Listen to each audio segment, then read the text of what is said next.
Roses of Ambition by Harper Elwood. In the spring of 1853, Margaret Turner sat quietly in her family's carriage as it trundled toward the bustling port city of Beaufort.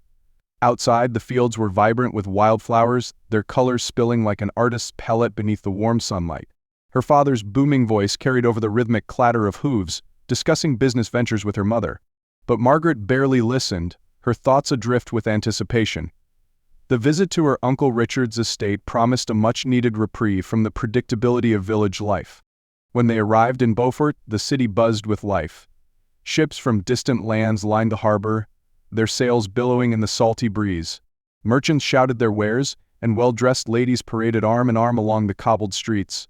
Margaret felt a pang of excitement as she stepped from the carriage, the vibrant energy of the city drawing her in. That evening, after dinner at her uncle's grand estate, Margaret excused herself to explore the gardens. The fading daylight cast a golden glow over the neatly trimmed hedges and fragrant blossoms. It was there, amidst the blooms, that she encountered James Cartwright. He stood by a rose bush, carefully pruning its branches, his hands calloused yet precise. His sandy blonde hair fell into his eyes as he worked, and his shirt sleeves were rolled up to reveal sun-kissed arms. Margaret hesitated, feeling like an intruder in this quiet moment.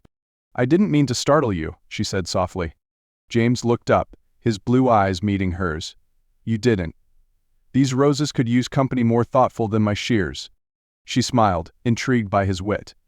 "Do they often complain?" "Not aloud," he replied with a smirk. "But I imagine they might, given the state they were in before I arrived." Margaret laughed, a sound that felt like music even to her own ears. What began as a fleeting exchange turned into an hour-long conversation. She learned that James was an apprentice to a botanist and had been tasked with tending her uncle's gardens. His voice carried the warmth of someone who loved his work, and Margaret found herself captivated by his stories of plants, nature, and the dreams that often seemed just out of reach. As she returned to the house that evening, Margaret realized that James Cartwright had sparked something within her, a quiet but persistent longing she couldn't ignore. In the days that followed, Margaret found herself drawn to the garden more often than she cared to admit. James was always there, tending the roses or planting new blooms, and their conversations became the highlight of her days. One afternoon, as Margaret watched him carefully transplant a young lavender bush, she asked, "Do you ever wish for something more than this?" James paused, considering her question. "More than what?" "More than working in gardens owned by others. More than this life," she said, gesturing around them. He nodded slowly. "I do. But men like me are rarely given the chance to rise beyond their station. The world has a way of reminding us where we belong." Margaret frowned, a spark of indignation lighting in her chest. "And yet you've defied that expectation by becoming a botanist's apprentice. That takes ambition." A small smile tugged at his lips. "Perhaps. But ambition is useless without opportunity." Her heart tugged at his words. Here was a man of intelligence, kindness, and wit, yet society would see only his calloused hands and modest means. The turning point came on the evening of her uncle's ball. Margaret wore a gown of deep sapphire blue, her dark hair pinned with delicate pearls. As she sat at the piano, her fingers danced over the keys, weaving a melody that filled the grand hall. Guests applauded politely when she finished, but one pair of hands clapped with unguarded admiration. James stood at the back of the room, his eyes fixed on hers, and in that moment, the rest of the world fell away. Margaret slipped out into the garden afterward, the cool night air a welcome escape from the stifling formality. She wasn't surprised when James appeared, his footsteps soft on the gravel path. "You played beautifully," he said, his voice low and steady. "Thank you," she replied, turning to face him. "Though I doubt my father considers it a useful skill." James stepped closer, the moonlight casting a silver glow over his features. "Margaret, do you ever feel as though you're meant for more than the life laid out before you?" Her breath caught. "Every day. But such thoughts aren't welcome in my world."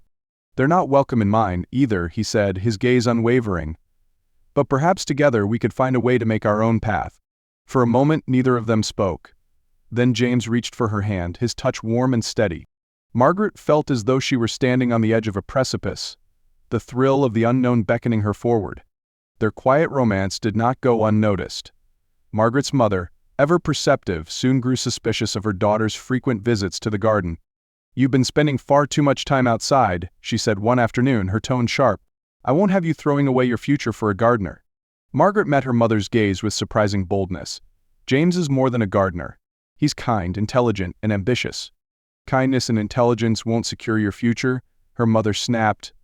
You'll marry someone of appropriate standing, as your father and I have planned.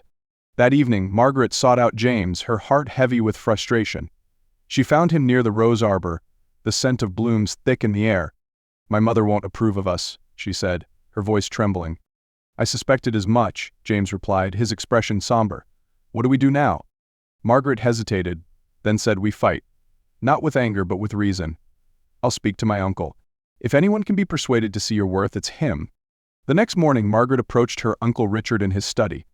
Uncle, may I have a word? She asked, her voice steady despite her nerves. He set aside his papers and gestured for her to sit. It's about James Cartwright, she began. He's an exceptional man, and I believe he has the potential to achieve great things. All he needs is an opportunity. Richard regarded her thoughtfully. And what would you have me do? Offer him a position in your company, she said. Let him prove himself. After a long pause, Richard nodded. Very well.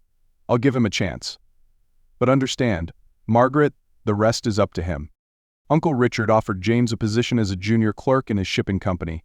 Though it was a daunting shift from his work in the garden, James threw himself into the role with determination. His diligence and keen mind quickly earned him respect, and over time, even Margaret's parents began to soften. A year later, James knelt beneath the rose arbor where they had first confessed their feelings. In his hand was a simple gold band, but in his eyes was a love that outshone any jewel. Margaret, you changed my life in ways I never imagined. Will you do me the honor of being my wife? Tears filled her eyes as she nodded. Yes, James. 1,000 times yes. On a sunny spring morning, surrounded by family and friends, they exchanged vows beneath the same arbor, the roses in full bloom. As they walked hand in hand into their future, James whispered, You believed in me when I had no reason to believe in myself. Margaret smiled, her heart full. And you taught me that love is worth every risk. Together, they built a life of love, resilience, and shared dreams, proving that the greatest treasures are not bound by class or circumstance, but by the courage to follow one's heart.